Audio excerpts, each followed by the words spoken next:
families of the Israeli detainees.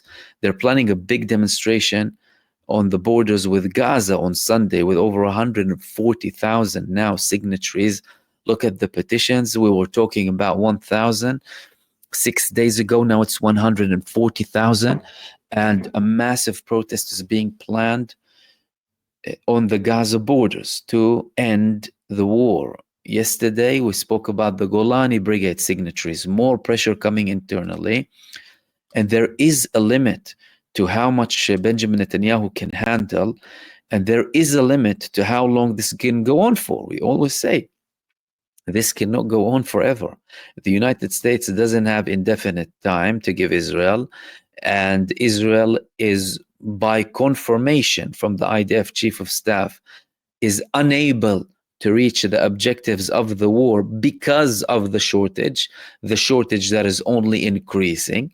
And with every loss that Israel is suffering now in the Gaza Strip, they're going to look even more ridiculous because they have been warned internally, and they have the internal criticism too.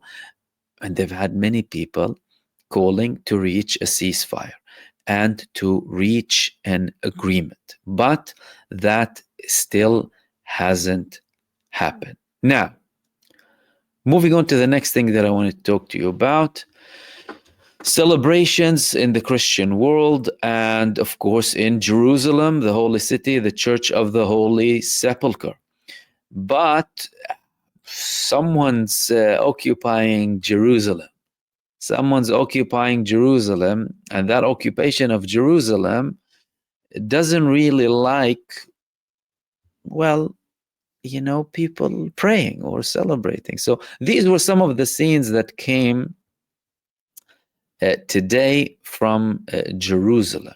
Let's have a look at some of the videos.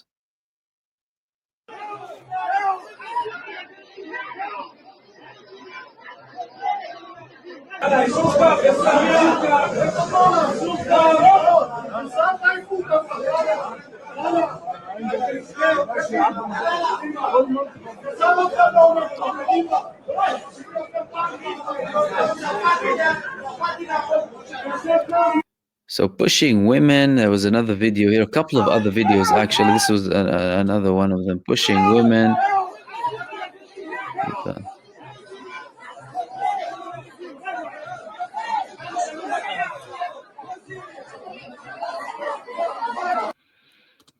Violence, brutality, and there was one man who confirmed that they hardly allowed anyone into the church, one of the most important churches in Christianity, saying that it's getting worse, from bad to worse every year. Let me just share this video. You bear with me. كل عام في سقف النور بيكون أسوأ من اللي قبله من حيث تعامل الشرطة الإسرائيلية. هالسنة تجديد كثير كبير، عرقلة كبيرة جدا، أعداد قليلة جدا من المسيحية فقط اللي قدروا أنه يدخلوا ويوصلوا. وشوفوا معي ساحة القيامة، شوفوا ساعة كنيسة القيامة، طلعوا قد ايه فاضية، كلها فاضية، والشرطة مانعة حدا أنه يدخل ويوصل حتى لساحة الكنيسة.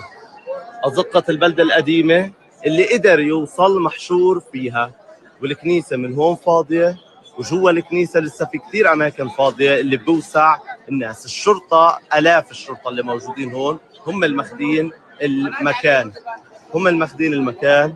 حتى على كنيسة مار يعقوب في مشكلة، مش عمالهم يدخلوا الطائفة يلي المفروض يبدوا صلواتهم من هون. والشرطة نفسهم كلهم عمالهم يحاولوا أنه يمنعوا وصول المسيحيين. So, yeah, I think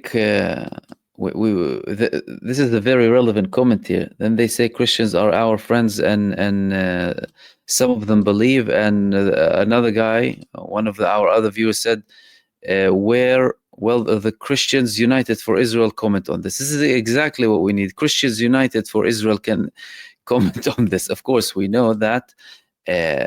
In the Christian world, there are many voices who oppose Israel and take very important action against the genocide and in Israel as a state. But this is showing you exactly what Israel does. And every year it gets worse and worse, unnecessarily, by the way. So there's no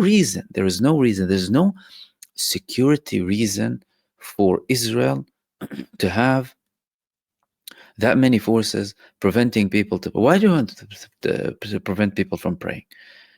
People celebrating people pilgrimage, celebrating Easter Sunday, every they're going there, and simple basic stuff.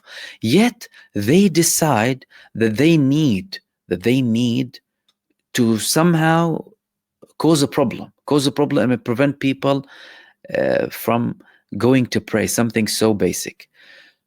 And that gets worse, like the man said. People are harassed, churches are attacked. There was a massive case from the Armenian quarter, in the Christian quarter in Jerusalem, where Israel had these dodgy dealings with one of the corrupt figures there, trying to control, seizing more territories and lands from the church. And the Armenian Christian community, they've been trying to battle this for a very long time, but also other Christian communities too. And that's something that is constant and constantly increasing. And again, you see the absurd thing here. Where is the mainstream media from this? Where are they? Whenever, if, like I say, if a cat hurts its paw, or if a fly loses a wing in one of the countries, especially the Muslim or Arab countries that the United States and other countries don't like, they'll tell you, oh my God, animal rights.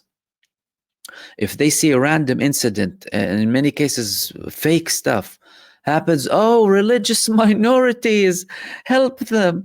Look at this brutality, dictatorship. Where are you? Broad daylight, Jerusalem, right? The Palestine, the birthplace of Jesus, Isa alayhi salam. Where are you from all of this? Well, why are you not showing this? Please, someone explain to me, why is this not plastered everywhere? How Israel treats Christians on the holiest days.